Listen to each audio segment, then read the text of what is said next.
जो आप देख रहे हैं ये देश है हमारा, महाकुंभ दिव्य है, भव्य है। वो देखिए पीछे, हम इसका स्वागत करते दृश्य हैं। है। तो आगे देखिए, हम आगे देखते हैं, पीछे नहीं देखते। इतिहास की जड़ों को देख के आगे कदम रखिए, नहीं तो मामला फिसल जाएगा।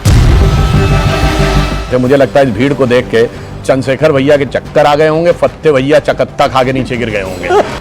आप गूगल से गर्मा प्राप्त कर रहे हैं, आप स्टीव जॉब से गर्मा प्राप्त कर रहे हैं। हमारी मस्जिद के नीचे कभी मंदिर खोद के नहीं निकाले गए, अब निकाले जा रहे हैं।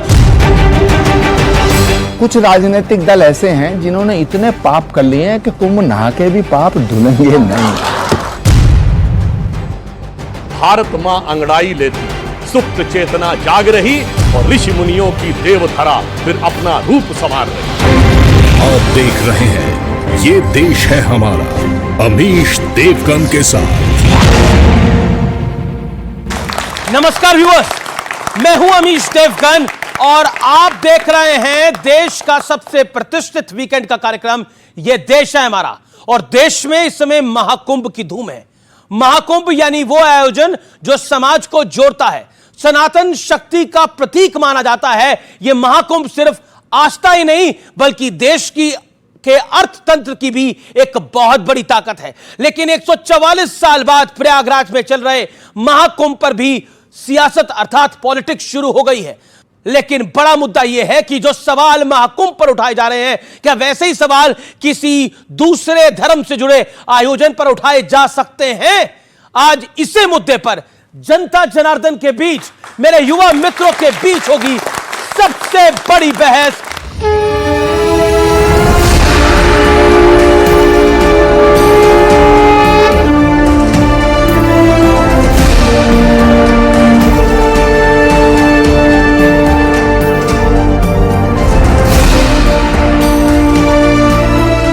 चुनावी दौर में सनातन पर जोर वाली सियासत लगातार जारी है।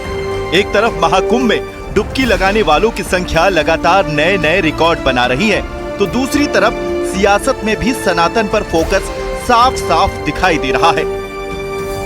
2025 का जनवरी माह भव्य और दिव्य महाकुंभ के लिए और 2024 का जनवरी माह एक भव्य और नव्य अयोध्या के लिए जानी जाती है। अरे भाई, गंगा में डुबकी लेने से गरीबी दूर होती क्या? अगर आयोजन 1300 करोड़ में अच्छा हो सकता है, 800 करोड़ में अच्छा हो सकता है, तो 10,000 करोड़ में, 7,000 करोड़ में कितना अच्छा हो सकता है।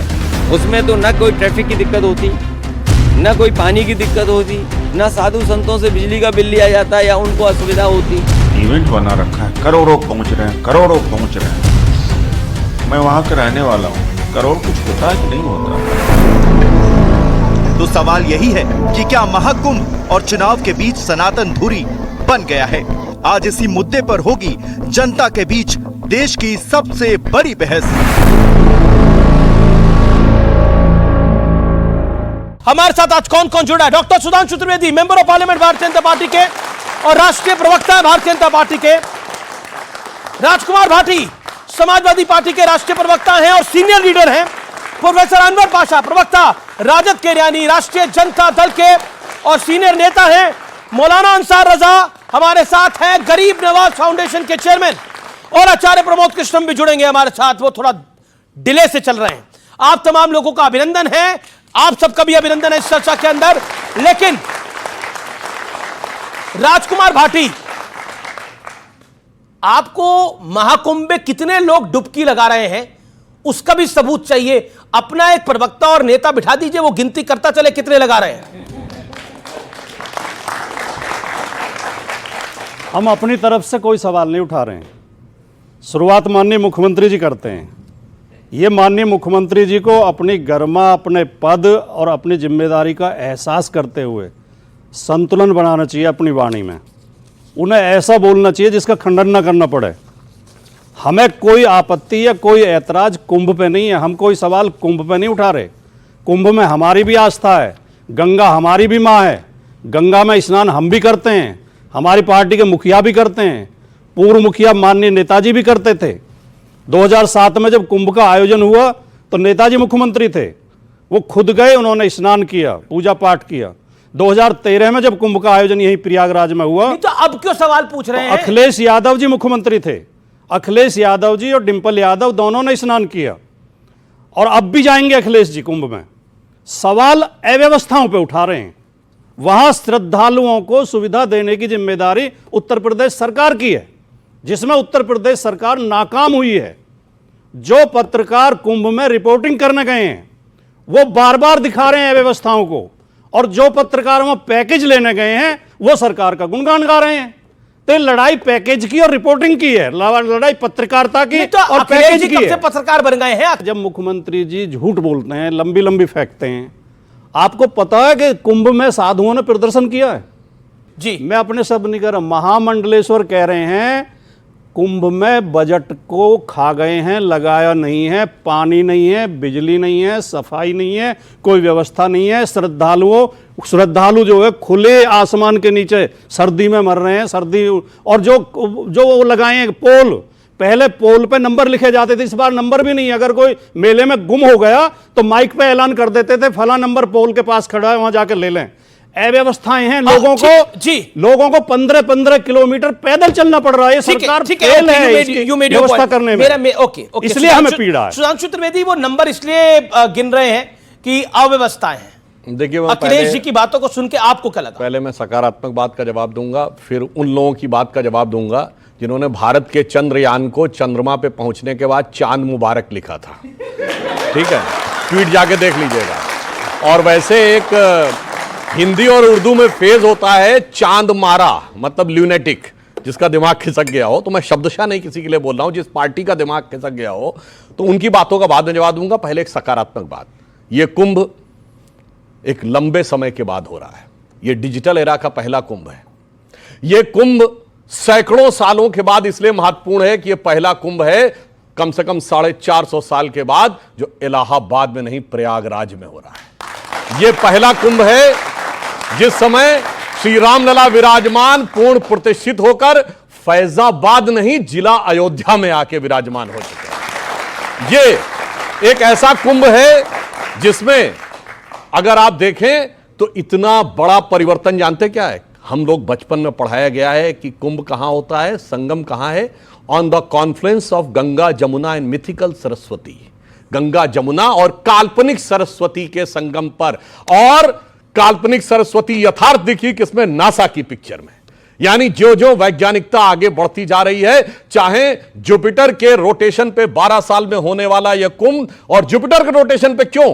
क्योंकि हमारे सौरमंडल का सबसे भारी ग्रह, जिसकी गुरुत्वाकर्षण सर्वाधिक भारी है, वो गुरु है। और अगर आप वर्ड सोचिए, गुरुत्वाकर्षण शब्द है ग्रेविटी के लिए, यह गुरु के आकर्षण के लिए है। और अब साइंस को पता चला है because of its heavy gravitation, सौरमंडल से बाहर आने वाले तमाम एस्ट्रॉइड्स को वो खींच लेता है। तो कहा जाता गुरु हमारी रक्षा करता है, इसलिए अब ये उभरता हुआ दिख रहा। और एक दृष्टि से और भी महत्वपूर्ण है, मैं आपसे कहना चाहूंगा कि आपको पता है कि पिछले 13 और 14 जनवरी को, जिस दिन कुंभ शुरू हुआ, बहरीन, कतर, दोहा, यूनाइटेड अरब अमीरात और पाकिस्तान में गूगल पे सर्च होने वाला सबसे बड़ा शब्द कुंभ था। और सुनिए, इनको अव्यवस्था नजर आ रही है तो बाकी न्यूज, बाकी इंटरनेशनल एजेंसीज को कर देंगे, मगर गल्फ न्यूज ने भी बड़ी तारीफ की है। गल्फ वालों की तारीफ जरा सोच समझ के मानिएगा। और मैं एक और बात कहना चाहूंगा, यह इसलिए भी महत्वपूर्ण है कि पहली बार गूगल मैप के ऊपर एक अस्थाई सिटी को लोकेशन दी गई है। ठीक, और इसलिए कि गूगल का चीफ इस समय भारतीय है, सुंदर पिचाई। और दुनिया की सबसे हाई टेक कंपनी एप्पल की फाउंडर स्टीव जॉब्स की पत्नी लॉरेन पॉवेल जॉब्स आई हैं और दीक्षा ग्रहण करके अपना नाम कमला देवी रखा है। इसलिए मैं कहना चाहता हूं, देखिए ये कितना बड़ा परिवर्तन दिखाई पड़ रहा है, जिसे मैं एक पंक्ति में कहूंगा, भारत मां अंगड़ाई लेती, सुप्त चेतना जाग रही, और ऋषि मुनियों की देवधरा फिर अपना रूप संवार रही। जी, मगर जिनको इसमें गड़बड़ नजर आता है तो उनके लिए एक रामचरितमानस में चौपाई है, तो शब्दशः न लिया जाए, मैं किसी व्यक्ति के लिए नहीं कह रहा हूं। कहा जाता सहज पाप प्रिय तामस देहा यथा उल्लू कही तम पर नेहा, अर्थात जिनकी पापमय प्रवृत्ति होती है वो तामसी चीजों की तरफ इसलिए देखते हैं, जैसे मैं कैविएट लगा कर किसी के लिए नहीं कर रहा हूं, जैसे उल्लू की स्वतः प्रवृत्ति अंधकार की तरफ होती है, प्रकाश अच्छा ही नहीं लगता है, वो प्रकाश से दूर भाग के अंधकार की तरफ खोजता है, इसलिए यह परिस्थिति उत्पन्न होती हुई दिखाई पड़ती। जी, आप प्रकाश देखना नहीं चाहते या भरी दोपहरी में आंखें बंद करके कहना चाहते हैं कि सूर्य अस्त हो चुका है? सुधांशु त्रिवेदी जी भारतीय जनता पार्टी के जी राजपाल भाटी, भारतीय जनता पार्टी के सबसे सभ्य, सबसे शालीन और सबसे बुद्धिमान प्रवक्ता हैं, इसमें कोई संदेह नहीं। लेकिन वो भी इतना बड़ा झूठ बोल रहे हैं सबसे बुद्धिमान होते हुए, कह रहे इस बार कुंभ बहुत लंबे समय के बाद लग रहा है। कुंभ हर 12 साल में लगता है, ये साधारण व्यक्ति भी जानते हैं, साधारण से साधारण व्यक्ति जानता है, इसलिए आपत्ति होती है हमें। अब आपने पता नहीं, आप गूगल से गर्मा प्राप्त कर रहे हैं, आप स्टीव जॉब से गर्मा प्राप्त कर रहे हैं। हम अपने आप में इतने सक्षम हैं, धर्मपत्नी की बात, हम अपने आप में इतने सक्षम हैं।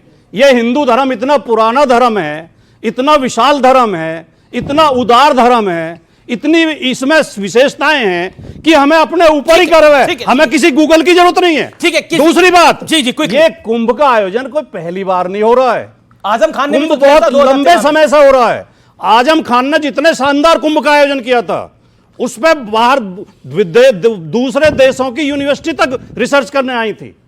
आजम खान ने शानदार किया था और योगी हार्वर्ड यूनिवर्सिटी ने उसमें अच्छा नहीं आयोजन किया था। ये 2013 का इनका कुंभ भारत के इतिहास का इकलौता कुंभ था जिसमें मेला आयोजन समिति के अध्यक्ष ने कुंभ में स्नान नहीं किया था।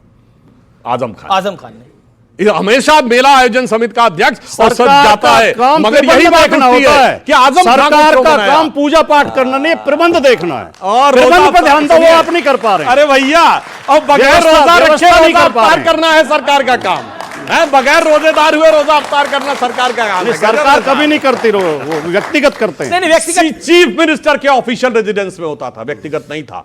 दैट चीफ मिनिस्टर, आप इनविटेशन लेटर पे देखिए, मुख्यमंत्री उत्तर प्रदेश लिखा रहता था। श्री अखिलेश यादव अपने पर्सनल रेजिडेंस पे करें कोई फर्क नहीं पड़ता है, मुख्यमंत्री उत्तर प्रदेश में, और सारा खर्चा सरकार वहन करती थी। ओके, मैं मेरे को अनवर प्रोफेसर पाशा के पास भी आना, फिर मैं अंसार रजा के पास जाऊंगा।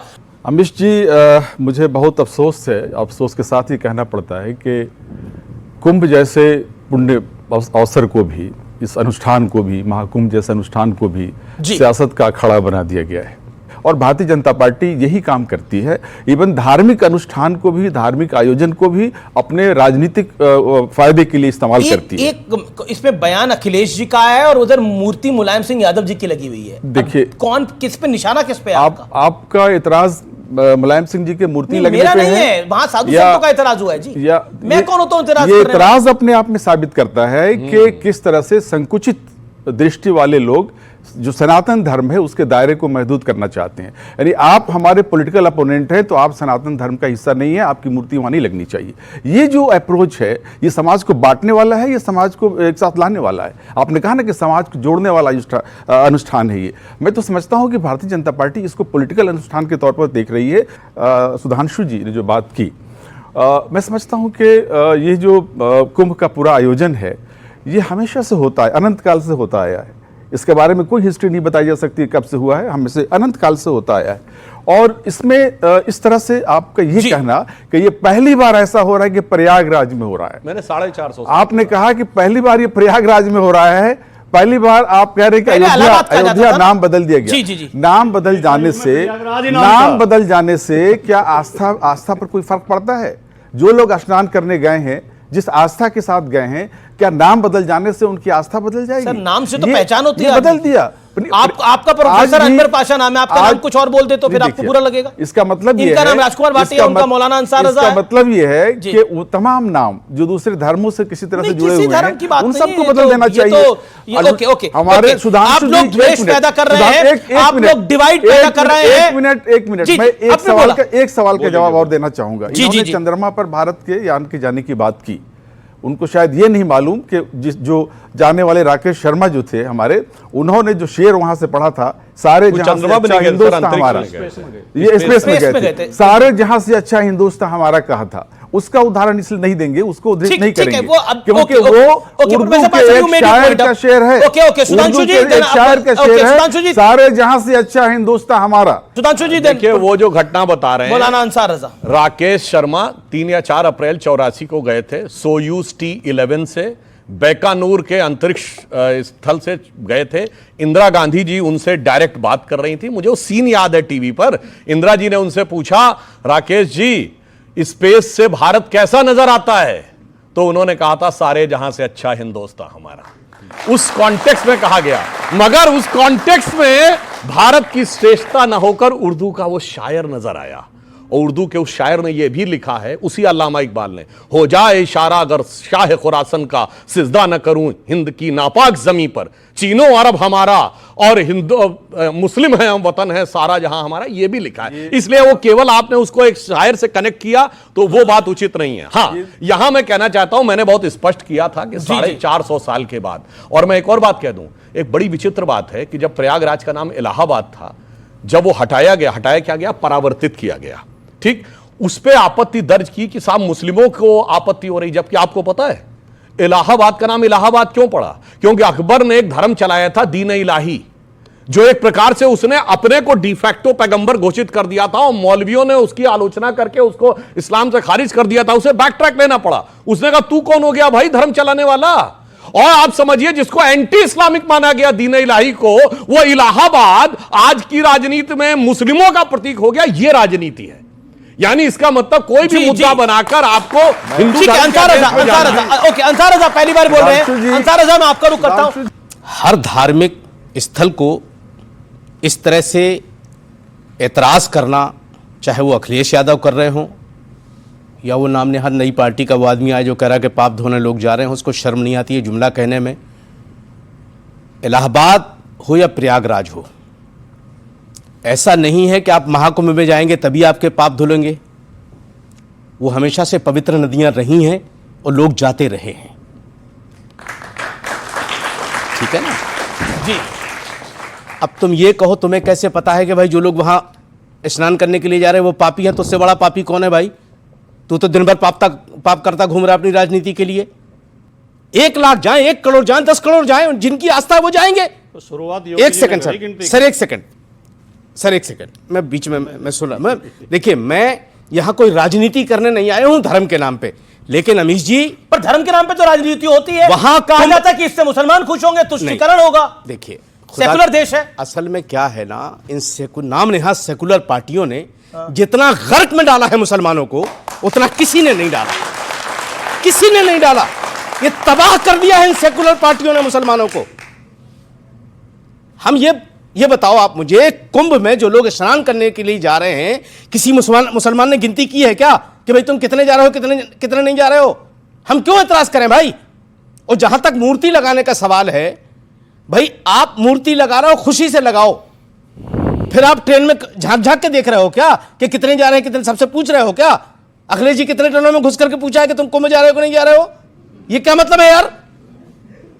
और ये दूसरी चीज, मैं सुधांशु जी से एक बात कहना चाहता हूं। सुधांशु जी, हमारा मुल्क दुनिया में बहुत खूबसूरत मुल्क है।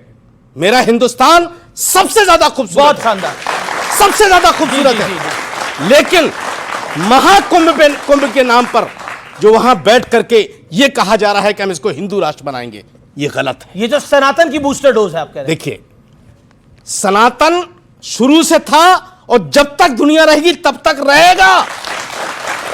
ना तो सनातन को बाबा बागेश्वर के कहने से फर्क पड़ेगा और ना अंसार रजा के डैमेज करने से फर्क पड़ेगा। सनातन सनातन है और रहेगा। लेकिन वहां इस तरह के मठ लगा करके वहां बैठ करके पब्लिक देखी और उन्होंने कहा मीडिया तो हमें दिखा रहा है, तो उन्होंने कह दिया। देखिए, अगर यह बात कोई मुसलमान कह देता कि हम मुस्लिम राष्ट्र बनाना चाह रहे तो FIR हो जाती कि नहीं हो जाती? बाबा बागेश्वर पे क्यों नहीं हो रही भाई?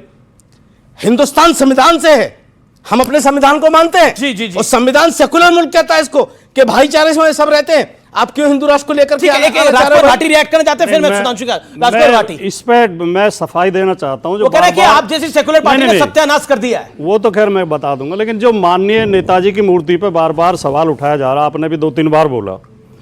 मुलायम सिंह बोला, जूना अखाड़े ने बोला। नहीं, मैं बोलूं, मुलायम सिंह यादव सेवा संस्थान ने वहां शिविर लगाया है जी। सैकड़ों संस्थाओं ने वो शिविर लगा रखे हैं। जिनकी आस्था है वो श्रद्धालुओं की सेवा के लिए वो शिविर लगाते हैं। उन्होंने अपने शिविर के अंदर मुलायम सिंह यादव जी की प्रतिमा लगाई है। कोई वो मेले का आयोजन नहीं है। अंसार रजा जी की बात कर रहा हूं। अंसार रजा जी जो कहना चाहते हैं, देखिए, एक तरफ है सेकुलर लोग, एक तरफ है सांप्रदायिक लोग। सांप्रदायिक लोग कहते हैं इस धर्म के लोग यहां नहीं आएंगे, दुकान पर नाम लिखेंगे, इसमें नहीं घुसेंगे, उसमें नहीं घुसेंगे, ऐसे नहीं करने देंगे, इन्हें ऐसे नहीं करने देंगे। सेकुलर लोग कहते हैं ये देश सबका है, ठीक, प्यार से, भाईचारे से, मोहब्बत से रहो। अब हम मोहब्बत करके तो देश को तोड़ रहे हैं। कुंभ में गिनती करके मोहब्बत बढ़ रही है। हम मोहब्बत करके मुसलमानों का नुकसान कर रहे हैं। कुंभ में लोगों की गिनती करके मोहब्बत बढ़ रही है। और जो लोग मुसलमानों की दुकान पर नाम लिखवा रहे हैं वो मुसलमानों का भला कर रहे हैं। अंसार रजा, देखिए, आपने एक बात कही कि जो लोग इस तरह की बात कर रहे हैं तो क्या मुसलमानों से मोहब्बत कर रहे हैं। मुझे अच्छी तरीके से पता है कि कौन हमसे मोहब्बत करता है और किस वजह से मोहब्बत करता है। ये देश का पूरा मुसलमान अच्छी तरीके से जानता है कि कौन हमसे किस वक्त किस तरीके से मोहब्बत करता है। किस वक्त किस तरीके से मोहब्बत करता है? जब वोटों की गिनती, जब चुनाव आता है, किस वक्त किस तरीके से मोहब्बत करता है, थोड़ा विस्तार से बताएं। जी जी, अब सुनिए। घर की बातें यहाँ क्यों खोल रहे हो? एक सेकंड सुनिए। नहीं, घर की बातें यहाँ क्यों खोल रहे हैं? कौन किस तरह से मोहब्बत करता है? नहीं, देखिए, घर की बात नहीं है ये, ना इसे मजाक में ना ले। ये पॉलिटिकल बात भी नहीं है। ओके, देखिए, क्योंकि दिल्ली में चुनाव है जी। सुनिए, तुम्हें हम भी सताने पर उतर आए तो क्या होगा, तुम्हारा दिल दुखाने पर उतर आए तो क्या होगा, हमें बदनाम करते फिर रहे हो सारी दुनिया में, अगर हम सच बताने पर उतर आए तो क्या होगा। तो क्या है सच, बता ही दीजिए आज। सच ये बता है, दीजिए, खुलासा कर दीजिए आज। सच ये है, इस कार्यक्रम में सच ये है, देखिए, खुलासा आप करें। दिल धक धक बहुत लोगों को हो रहा है देश में जी। अभी और 2-3-4 दिन गुजरने दीजिए, इलेक्शन दिल्ली का सवाब पे आने दीजिए, पता नहीं क्या क्या दुखेगा अभी जी। अभी आप देखते जाइए अभी क्या क्या दुखने वाला है। हमारा नाम का सहारा लेकर के जो हिंदू धर्म पर चोट होती है, हमें तकलीफ होती है। कोई मुसलमान हिंदुस्तान का किसी की भी आस्था पर उंगली नहीं उठा सकता, और ना हम इजाजत देते हैं किसी को, ना हमारे यहां कुछ ऐसा होता है कि हम किसी के धर्म की आस्था पर कोई उंगली उठाएं। अब जब पॉलिटिकल बात आती है, अखिलेश यादव साहब हो, चाहे वो दिल्ली के वो आरएसएस का छोटा रिचार्ज हो, चाहे और दूसरी सियासी पार्टियां हो, हमने कभी मुसलमानों को अपना लीडर नहीं माना हिंदुस्तान में। नेहरू से लेकर के आज तक, यहां तक के उद्धव ठाकरे तक के लिए साथ खड़े हो गए हम इस देश को बचाने के लिए। लेकिन मिला क्या हमें? सिवाय बदनामी के कुछ नहीं मिला हमें। गिने चुने जब कोई सरकार बन जाती है तो 2 मंत्रालय हमें झुंझुना की तरह थमा दिए जाते हैं, माइनॉरिटी डिपार्टमेंट और हज कमेटी, इसके अलावा कुछ आता ही नहीं हमारे हिस्से में। कोई नहीं देता, चाहे कोई सेक्युलर पार्टी, सबने हमारा इस्तेमाल किया है। अब आज दिल्ली में है, दिल्ली में चुनाव हो रहा है ना, मैं आपको इस चैनल से के माध्यम से कहना चाह रहा हूं कि जो फर्जी दिन भर ढोंग करता रहता है ना मासूमियत से, ए जी, ओ जी, ये होने वाला है, वो होने वाला, अभी दिल्ली की जनता दिखा देगी सर। अच्छा, दिल्ली और सुनिए, मैं अखिलेश यादव की बड़ी इज्जत, और आम आदमी पार्टी साथ है, कांग्रेस मैं अखिलेश यादव जी की बड़ी इज्जत करता हूं। नहीं करते हैं आप? बहुत इज्जत करता हूं, लेकिन मैं उनसे गुजारिश करूंगा कि आरएसएस के छोटे रिचार्ज का पीछा छोड़ दीजिए, वरना यहां भी नुकसान होगा और यूपी में भी नुकसान होगा। इसलिए कि जब दिल्ली का दंगा हुआ तो केजरीवाल नहीं राहुल गांधी खड़ा नजर आया, केजरीवाल नहीं गए। जब शाहीन बाग का धरना हुआ तो केजरीवाल ने कहा था 5 मिनट अगर पुलिस मेरे हाथ में होती तो इन औरतों को 5 मिनट में हटा देता। ये केजरीवाल के अल्फाज हैं। ये हम क्यों तुम्हारे साथ खड़े होंगे भाई? बताओ आप मुझे, हम क्यों तुम्हें वोट दें? और वोट देने के बाद तो आपको क्या लग रहा है कि इस बार मुसलमान केजरीवाल को वोट नहीं डालेगा, राहुल गांधी को डालेगा? बिल्कुल डालेगा राहुल गांधी को, यहां भी और उत्तर प्रदेश में भी। यहां भी और उत्तर प्रदेश में तो लगता है कि उत्तर प्रदेश में उनकी वजह से आया है सब कुछ। वो तो जो अगर भारत रोज जोड़ो यात्रा ना निकलती तो पता चल जाता, नाई के वाल सब सामने आ जाते। अच्छा, अब हम समझ गए, अब समझ गए, हमारी समझ में अब आया। अब तक आ ही नहीं रहा था कि अंसार रजा ऐसा क्यों बोल रहे हैं। अब आ गया समझ। क्या समझ में आ गया आपको? अब वो उधर तार जोड़ रहे हैं। किधर तार? कांग्रेस। नहीं, बिल्कुल मैं कांग्रेस के सपोर्ट में हूं और रहूंगा। चलो, अब तो खुल के उसने साथ दिया। और एक बात बता दो, एक सेकंड जी जी जी जी जब से मुल्क आजाद हुआ जी, ठीक है, इतना बड़ा मुल्क एक हाथ से हुए, लेकिन कांग्रेस के शासन में हमारी मस्जिद के नीचे कभी मंदिर खोद के नहीं निकाले गए, अब निकाले जा रहे हैं और अखिलेश खामोश हैं। अगर संभल में कुछ हुआ तो अखिलेश को जाना चाहिए था। राहुल जा रहे तो इतराज कर रहे हैं कि आप हमारे बोर्डों में सेंध लगा रहे हो। हम यार वोट मांगने जा रहे तो राहुल गांधी वहां संभल में, तुम आके हमारे बोर्ड में सेंध लगा रहे हो। जी जी जी लेकिन ये खेल तो बिगड़ चुका है पूरी तरह से। अब तो कुल मिलाकर ये मुसलमान वोटों की लड़ाई है। एक जगजीत सिंह की बहुत फेमस गजल है, मुझे वो याद आ गई। बताइए। तुमने दिल की बात कह दी, ये चलो अच्छा हुआ। हम तुम्हें अपना समझते थे, बड़ा धोखा हुआ। अब यही बात राहुल गांधी कह रहे हैं। अब ये बड़ी भैया एक सेकंड, अब ये बात राहुल गांधी कह रहे हैं। मैं एक शेर, बहुत अच्छा आपने जगजीत सिंह का कहा ना, मैं अपना शेर सुनाता हूं आपको। अरे तालियां भाई इसमें तो अपना सुना रहे हैं। नहीं, मेरे ख्याल से शायद आप लोगों को नॉलेज नहीं होगी, मैं कवि भी हूं, मेरी एक किताब भी मार्केट में है और मैं बहुत अच्छा शेर कहता हूं और अपना शेर सुनाता हूं। हमें मत समझाओ कि नफरत का पहाड़ा क्या है, हमें मत समझाओ कि नफरत का पहाड़ा क्या है। हम मोहब्बत से मोहब्बत का गुणा करते हैं, हम वो लोग हैं। जी जी जी, मैं भी अपना सुना देता हूं। एक ही से ये तो मैं भी अपना सुना रहा हूं जी। जब सुधांशु जी सुनाएंगे तो फिर पता नहीं क्या होगा। जी जी जी, कुछ कट्टर हिंदू कट्टर मुसलमान हैं दोनों तरफ, कुछ कट्टर हिंदू कट्टर मुसलमान हैं दोनों तरफ, वरना ज्यादा तादाद में इंसान हैं दोनों तरफ। नहीं बात बढ़िया, लेकिन नहीं। अब सुधांशु जी देखिए, मौलाना साहब के दिल का जो दर्द उभर के आया उसे मैं एक शेर में कहना चाहूंगा। जी। जो सेकुलर घाव किए गए हैं उसके ऊपर कि तमाम जिस्म ही घायल था, घाव ऐसा था पर कोई देख ही न सका, रख रखाव ऐसा था। जी। अब मैं इनका भाटी जी की बात का भी उत्तर दे देना चाहता हूं। एक बात के लिए भाटी जी को साधुवाद देता हूं। इन्होंने कहा कि वहां मुलायम सिंह सेवा संस्थान के लोगों ने अपने शिविर में मुलायम सिंह जी की मूर्ति लगाई है, तो मतलब वहां तो लोग आ रहे हैं ना, मुलायम सिंह सेवा संस्थान में तभी लगाई है ना, ऐसा तो है नहीं कि वहां नहीं आ रहे हैं इसलिए लगाई है। हम सब जा रहे हैं, इसका मतलब आ रहे हैं। ये लोग जो कह रहे थे, मतलब कहना नहीं चाहिए, जो पीडीए बोलते थे ना, वो गंगा मैया में बहता हुआ नजर आ रहा है, क्योंकि प्रधानमंत्री जी ने कहा है गंगा की अविरल धारा न बटे समाज हमारा।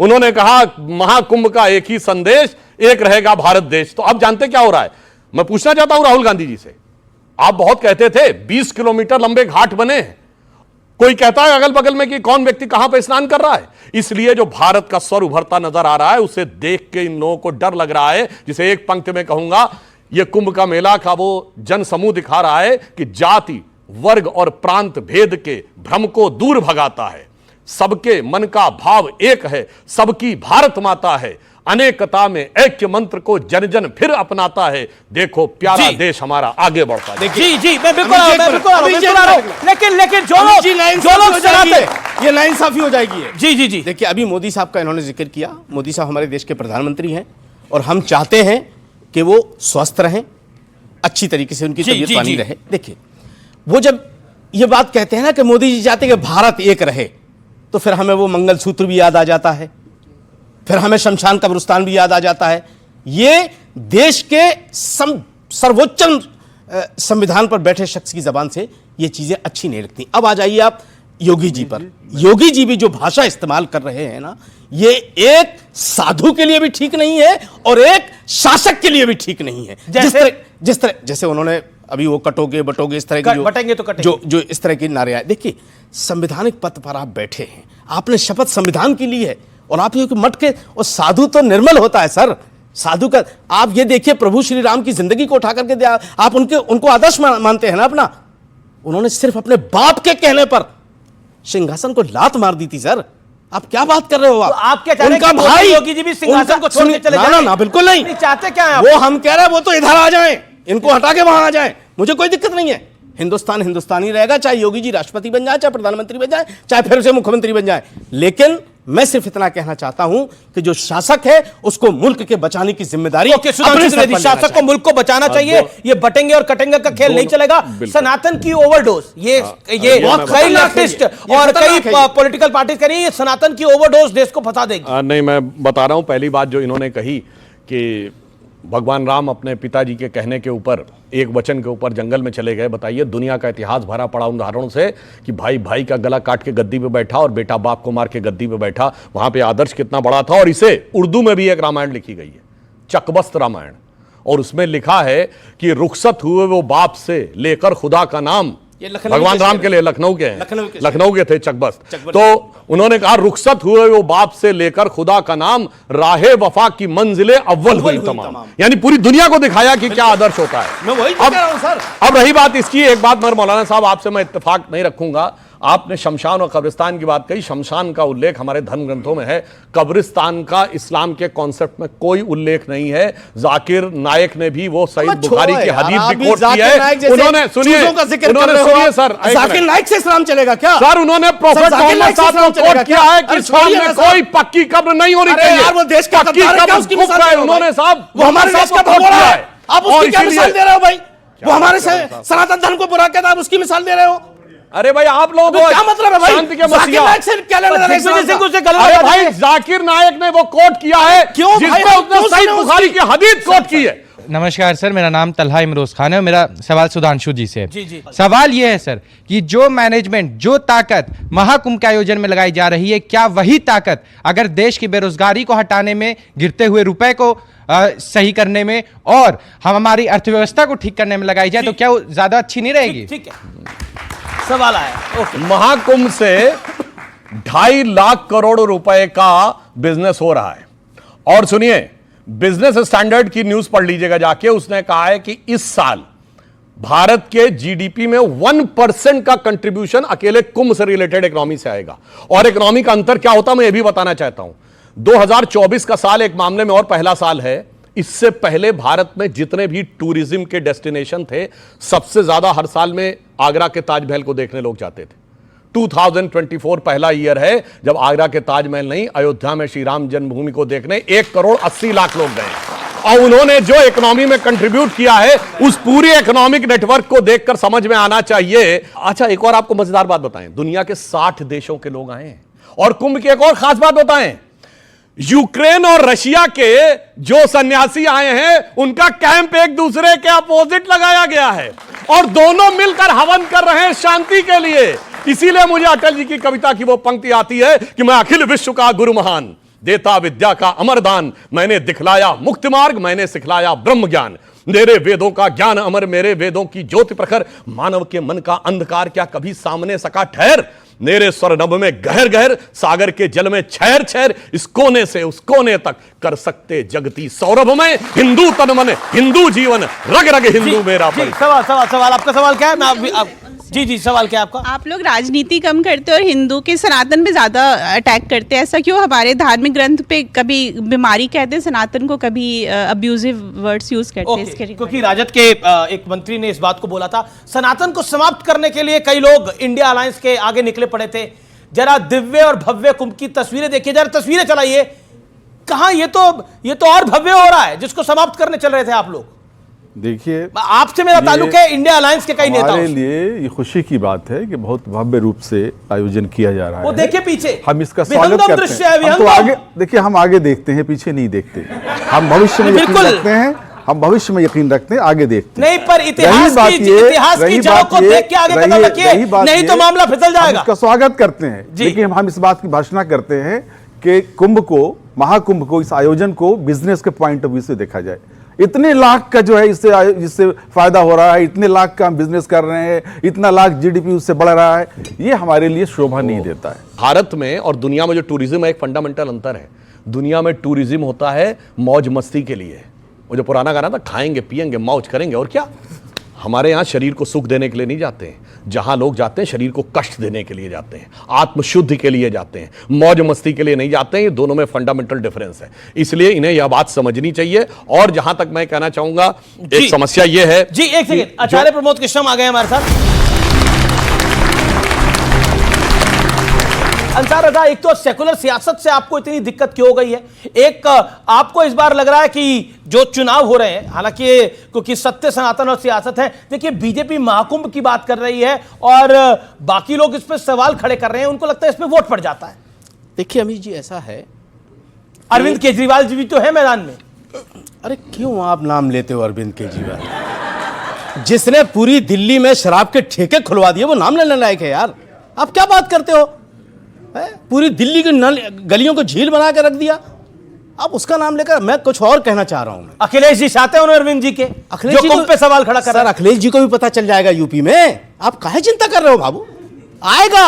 अरे इस बारी सीटें तो आ गई उनकी लोकसभा के अंदर इतनी सारी। मैं अखिलेश जी से सम्मान के साथ कहना चाहता हूं कि अगर सीटें कांग्रेस की वजह से आई थी, राहुल गांधी के चेहरे पर आई थी क्या? देखिए, मैं दो बातें कहता हूं जी, बोलिए। आपके दर्शक बहुत समझदार लोग हैं और आज ये नहीं कि खाली सुधांशु जी के लिए ताली बजा रहे हैं, आप हर अच्छी बात पे ताली बजा रहे हैं। राहुल गांधी ने भारत जोड़ो यात्रा निकाली तो अखिलेश यादव को 37 सीटें मिली, वरना जब ये मुख्यमंत्री थे ना तब भी इतनी नहीं ला पाए। ये राहुल गांधी अभी विधानसभा में भी सुनिए, अब हार हो गई। और अभी फरवरी के अगले हफ्ते में प्रियंका गांधी जी और राहुल गांधी जी जा रहे हैं महाकुंभ डुबकी लगाने के लिए। वहीं से पूरे हिंदुस्तान की राजनीति का नैरेटिव सेट होगा और उसका असर दिल्ली में पड़ेगा, उसका असर दिल्ली में पड़ेगा। लेकिन मैं बार बार कह रहा हूं कि जो सेकुलर नाम निहाद सेकुलर पार्टियां हैं, खुदा के वास्ते मुसलमानों की जान बख्श दो। राहुल गांधी की वजह से आप लोगों को इतनी सीटें मिल रही है, उन्हीं राहुल गांधी को आप अकेला छोड़ रहे हैं दिल्ली के अंदर और महाकुंभ पे सवाल खड़ा कर रहे हैं। कांग्रेस और समाजवादी पार्टी के बीच में बहुत अच्छे संबंध हैं, कमाल के संबंध है। अच्छा, इसलिए अकेला छोड़ बोल रहा हूं, मैं बोल रहा हूं जी सर। राहुल गांधी और अखिलेश यादव के बीच में बहुत अच्छा कॉम्बिनेशन है, ये मतभेद पैदा ना करें। लेकिन अगर इतना आप कह रहे हैं तो ये भी ध्यान रखें कि हम 62 सीट लड़के 37 जीते थे, कांग्रेस 17 लड़के मात्र 7 जीती। अगर उसी रेशियो में, जहां कुछ अगर उसी रेशियो में कांग्रेस जीत, पर राहुल गांधी की जीत कैसे हुई? राहुल गांधी कितने वोट से जीते थे और अखिलेश जी कितने वोट से जीते? सीटों पे चुनाव हुआ, उसका नतीजा क्या आया? बाई इलेक्शन, हाँ बाई इलेक्शन में क्या आया नतीजा? फिर भी हम 2 सीट जीते हैं। आचार्य जी, ये महाकुंभ पर सवाल क्यों खड़े करे जा रहे हैं? आप काफी लेट जुड़े हैं, फिर भी जवाब कौन कर रहे हैं ये देखना होगा। समाजवादी पार्टी ने महाकुंभ को छोड़ो, समाजवादी पार्टी ने तो भगवान राम पे सवाल खड़े करे, अयोध्या पे सवाल खड़े करे, कृष्ण पे सवाल खड़े करे। जो लोग राम पर, कृष्ण पर, भारत पर, भारत की संस्कृति पे सवाल खड़े करते हैं, वो कुंभ पे सवाल ना करें तो ये तो बड़ी अजीब सी बात होगी। जिनकी आस्था, जिनकी श्रद्धा न भारत में है, न भारत की संस्कृति में है, न भारत की सभ्यता में है, न भारत के संस्कारों में है, वो कुंभ के महात्म और महत्व को क्या समझेंगे? आचार्य प्रमोद कृष्णम का एक बड़ा बयान मैं अभी बता रहा हूं कि अगर यूपी में योगी आदित्यनाथ की सरकार नहीं होती तो पूरा प्रदेश वक्फ हो जाता। और वो कह रहे हैं कि जैनों के, बुद्धों के इस किसी मुस्लिम आयोजन को इतना भव्य और दिव्य बनाया जाएगा जितना कुंभ को बनाया जा रहा है। देखिए, अमीश देवगन, गंभीर चर्चा है, बड़ी संवेदनशील विषय पर, इसको गंभीरता से लीजिएगा। नहीं, क्या बनाया जाएगा सवाल आया है राजद के प्रवक्ता का। भारत और सनातन, सनातन और भारत, ये दोनों एक हैं, इन्हें अलग नहीं किया जा सकता है।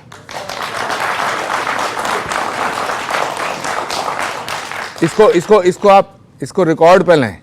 सनातन है तो भारत है और भारत है तो सनातन है। जी, ओके। जवाब सुधांशु त्रिवेदी। अंग्रेजों को डर कुंभ ही देख के लगा था। इतनी भीड़, इस देश को हम कैसे नियंत्रित करेंगे? इतने तो हमारे पूरे शहर नहीं होते जितनी हमारे देश की उस जमाने में पॉपुलेशन होगी। इतने यहाँ लोग अकेले खड़े, तब उन्होंने कहा पता करो कहां से आ रही है इतनी भीड़। तो पता चला वो पत्रा में लिख के आ रही है कि मौनी अमावस्या कोई बता नहीं रहा, लोग आ जा रहे हैं, ये नागा साधु, ये बाबा समाज आ रहे हैं। बस वहां से षड्यंत्र शुरू हो गया। लेकिन साधुओं को विलीफाई करो, नागा बाबाओं को विलीफाई करो, उसके बाद कहो कि साहब ये जो पत्रिका देखी जाती है ये अंधविश्वास है, फलाना ढिमाका। और उन्हीं अंग्रेजों की मानसिकता के लोग आज भी भीड़ को देख के ओके, लेकिन एक मैं बिल्कुल, लेकिन आपके नेता जो सनातन को समाप्त कर रहे थे, और आज देखिए ये बहुत बड़ा सौभाग्य है कि सुधांशु त्रिवेदी और आचार्य प्रमोद कृष्णम दोनों एक मंच पे हैं। जोरदार तालियां इन दोनों के लिए। और आप लोग सनातन को समाप्त कर रहे थे, सुपारी लेके बैठे थे सनातन को समाप्त कर देंगे। करो सनातन को समाप्त, करिए भीड़ देखकर। कौन समाप्त कर सकता है सनातन को? तो बोलिए स्टालिन को, बोलिए स्टालिन को, मैं बोलिए चंद्रशेखर को, बोलिए। प्रतिशत मैं आचार्य जी की बातों से बिल्कुल इत्तेफाक करता हूं कि सनातन एक महान धर्म है और हमारे देश की पहचान है। राहुल गांधी खुद शक्ति से लड़ रहे थे, मैं इससे बिल्कुल सहमत हूं। तीसरी चीज ये है कि सनातन के हवाले से ये जो आपने बात की कि सारी दुनिया से लोग आते हैं, सारी दुनिया के लिए दरवाजा खुला होगा जी। लेकिन अगर कोई मुसलमान वहां जाना चाहे, आप कैसे जान गए कि हमारे अंदर आस्था नहीं है और हम जाके मैं सवाल दुनिया के दरवाजे खुले हुए, छोटा सा सवाल और उसका छोटा सा जवाब। जो लोग सनातन को मिटाने चले थे वो कुंभ की इस धारा प्रवाह को देखकर क्या कहते होंगे आज? देखिए अमीश देवगन जी, कुंभ जो है ना वो भीड़ का मेला नहीं है, वह श्रद्धा का मेला है, विश्वास का मेला है और आस्था का मेला है। तो जो महाकुंभ है, मैं अगर कोई कहता है कि कुंभ में जो हिंदू नहीं है उनका आना निषेध है, तो मैं इसको थोड़ा सा इसको क्लैरिफाई करना चाहता हूं। मैं कहना चाहता हूं कि जो हिंदू नहीं है वो भी कुंभ में आ सकता है। मैं खुद उसका स्वागत करने को तैयार हूं, बशर्ते वो श्रद्धा के नजरिए से आए, आलोचना के और बुराई खोजने के। जी। ओके, सवाल, कुछ सवाल। हमारे सनातन धर्म जगह है, बीजेपी नहीं जगी, बीजेपी का कोई वो नहीं है, लेकिन सनातन धर्म इतना जग गया है कि अब जो सनातन की बात करेगा वही सत्ता पे राज करेगा। वही सत्ता पे राज करेगा, ये आपका कहना है। ओके। मैं ये समाजवादी पार्टी से पूछना चाहूंगी कि उनका ये कहना है कि कुंभ में पहले वो जैसे कहे कि कुंभ नहाने वो जाते हैं जो पापी होते हैं। पहली बात तो मैं माँ गंगा के शहर से ही आ रही हूँ। चंद्रशेखर रावण ने बोला था। मैं तो उन्हीं मतलब गंगा माँ जो है उन्हीं के शहर से आ रही हूँ। मैं उनको ये पहले बनारस से। मैं आपको बता दूं, हमारे शहर से रोज कुंभ के लिए ट्रेनें बसें सब जाती है और आए दिन सब भरी रहती हैं। और मुझे सबसे पहला पता नहीं अखिलेश जी को कौन सी खाली बसें दिखाई दे रही है, लेकिन देखिए जी इंपॉर्टेंट बात कही है। मैं कहना चाहता हूं बच्चे कि कुछ राजनीतिक दल ऐसे हैं जिन्होंने इतने पाप कर लिए हैं कि कुंभ नहा के भी पाप धुलेंगे नहीं। जैसे ये राजद के मंत्री थे चंद्रशेखर जी, ये जो नैरेटिव है ये चंद्रशेखर रावण चला रहे हैं, कुंभ में पापी जाते हैं। मैं बता रहा हूं, उसका जवाब देता हूं। देखिए राजद के नेता थे चंद्रशेखर जी और फतेह बहादुर जी, जो हिंदू धर्म के बारे में बोले थे। मुझे लगता है इस भीड़ को देख के चंद्रशेखर भैया के चक्कर आ गए होंगे, फतेह भैया चकत्ता खा के नीचे गिर गए होंगे। और जहां तक मैं ये कहूंगा, अगर कोई व्यक्ति ये कहता है कि उसने कभी जीवन में पाप नहीं किया, तो मैं कहना चाहता हूं वो गारंटी लेता है क्या कि उसकी गाड़ी के नीचे कभी अनजाने में कोई चींटी भी नहीं आई है? क्या उसकी सांस से भी किसी बैक्टीरिया की डेथ नहीं हुई है? अगर कोई कहता है कि उसने पाप नहीं किया, तो या तो वो भगवान हो गया है या उसे एक प्रकार का भगवान होने का अहंकार हो गया है। अब ये दर्शक तय करें कि वो भगवान हो गए हैं, खुद बताएं, या उनके जिस नगरी से आप आती हैं वो नगरी है काशी, वो नगरी है बनारस, वो भगवान त्रिशूल, भगवान शंकर के त्रिशूल पर टिकी नगरी है, वो बहुत शुद्ध नगरी है। तो फिलहाल ये देश है हमारा के आज के महाकुंभ स्पेशल एडिशन में इतना ही। आपको मेरा नमस्कार, आपको मेरा धन्यवाद। फिलहाल आज के एडिशन में इतना ही। Thank you.